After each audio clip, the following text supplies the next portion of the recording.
Hey, salutations les amis, bonjour et bienvenue dans cette nouvelle vidéo. Aujourd'hui, on va parler du module eau dans le sac EDC dans une optique survivaliste. C'est parti.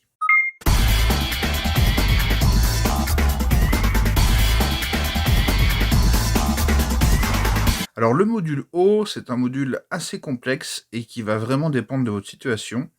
Ce sera différent de ceux qui habitent en ville, de ceux qui habitent en milieu rural, de ceux qui habitent en plaine, de ceux qui habitent en montagne ou de ceux qui habitent à la mer. Les besoins ne seront pas les mêmes. Ensuite, au niveau de la consommation, idéalement, il faut prévoir 2 litres d'eau par jour et par personne.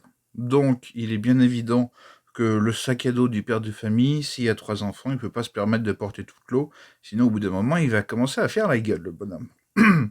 Donc, le mieux, c'est que chacun ait sa réserve d'eau. Moi, ce que je conseille dans un EDC, donc qui n'est pas censé être un sac pour partir une semaine, mais juste en cas d'urgence, je conseille d'emmener 2 litres d'eau par personne et ensuite d'emmener de la micropure et un filtre, mais ça, on va y revenir tranquillement plus après. Au niveau des situations, quand on est au milieu urbain, on a de faibles chances d'avoir une coupure générale d'eau, mais ça peut arriver. Moi, ce que je conseille, c'est d'avoir toujours une semaine d'autonomie en eau dans la maison ou dans l'appartement. Par exemple, s'il y a 4 personnes, eh bien, vous prévoyez 8 litres d'eau par jour pendant une semaine.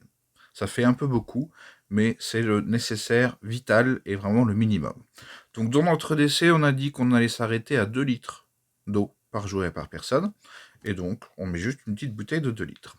Ensuite, on va venir mettre un système de filtration qui s'appelle, je vous mettrai en capture d'écran. Il n'y a pas forcément besoin de mettre des centaines d'euros dans des filtres. Le filtre, il y a plusieurs techniques. Il y a les filtres physiques et il y a les filtres chimiques. Celui-ci, il comporte les deux, donc c'est parfait. Donc un filtre physique, c'est quoi? Ça va vous enlever les particules, les plus grosses particules et les grosses bactéries, en gros. Et un filtre chimique va, lui, absolument détruire toute la flore, virus, microbes, etc., qui est compris dedans, en principe. Même si l'efficacité, vous vous doutez bien que dans un seul tout petit flacon, on ne peut pas avoir l'efficacité d'une centrale de traitement des eaux. Au bout d'un moment, il faut aussi un petit peu de logique. Alors pourquoi je vous fais voir ce modèle-là précisément? Déjà parce qu'il n'est pas cher, et en plus parce qu'on peut y connecter une bouteille d'eau classique, genre des bouteilles comme ça, quoi. Donc soit on peut boire à la bouteille en aspirant, soit alors on filtre l'eau, la bouteille devient l'eau sale, et on place notre réceptacle au-dessus pour avoir de l'eau propre, par exemple, pour se laver. Il y a un autre système de purification de l'eau qui est vraiment, on va dire, le recours ultime, c'est la filtration physique et faire bouillir. Donc filtration physique, par exemple, vous prenez dans un ramequin, une feuille, n'importe quoi, enfin dans un contenant ou dans votre bouteille d'eau si jamais vous l'avez fini.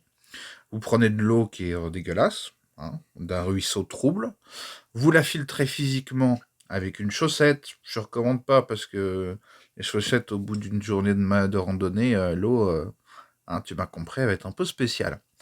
Donc vous utilisez votre t-shirt pour faire un filtre physique, donc vous allez enlever les principaux débris et avoir une eau moins trouble. Et ensuite, vous mettez une pastille de micropure. Donc micropure, qu'est-ce que c'est? C'est des pastilles de chlore. Alors c'est très bien, c'est super efficace, ça détruit tout. Par contre, c'est vraiment en cas d'urgence. Et pas consommer ça pendant une semaine tous les jours, hein, vous allez vous bousiller l'estomac.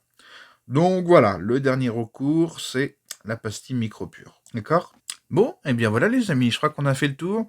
Si vous avez des suggestions, surtout n'hésitez pas. Alors je sais que le modèle des pompes filtrantes, c'est le débat du siècle, les filtres à eau.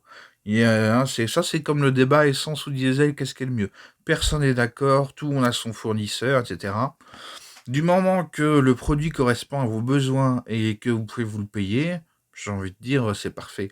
Mais voilà, si vous avez des retours d'expérience à nous faire de matériel que vous avez déjà utilisé, idéalement qui est toujours en vente, faites-le, ça apportera quelque chose à la communauté, donc avec grand plaisir. Et puis pour ceux qui ont d'autres méthodes de filtration en utilisant les éléments dans la nature, c'est pareil, vous pouvez nous le faire aussi, hein, parce qu'il y en a qui sont malins, hein. Ils fabriquent eux-mêmes leurs filtres avec du sable, du charbon, etc. Enfin voilà. Ici, on est là pour travailler en bonne intelligence dans le respect de l'autre. Voilà les amis, c'était tout pour aujourd'hui. Je vous dis à la prochaine, portez-vous bien et occupez-vous bien de vos anciens par ces temps difficiles. À la prochaine, ciao.